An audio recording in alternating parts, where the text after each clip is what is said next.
Good morning and happy Uttarayan બધાને મકર સંક્રાંતિની હાર્દિક શુભકામના. તો હું જાઉં છું મારી ફ્રેન્ડના ઘરે, એની આજે બર્થડે છે અને હું ઘરેથી નીકળું અને મારી સાથે કોઈ કાંડ ના થાય એવું બને ખરી.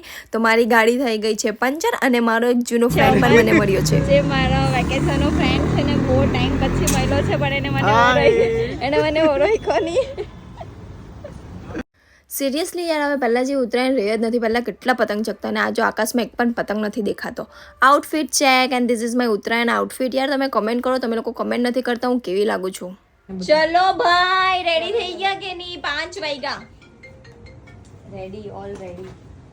છોકરીઓને સાચે રેડી થવામાં બહુ વાર લાગે. પતંગ ચગાવવા આવ્યા ઉપર, પણ અમને કોઈને પતંગ ચગાવતા આવડતું નથી. તો આવી ગયા પાછા વાંડી વાયરું પતંગ ચગાવવાનું નીચ છે અને બર્થડે સેલિબ્રેટ કરીએ છીએ. બધા કમેન્ટમાં મારી ફ્રેન્ડને હેપી બર્થડે વિશ કરજો.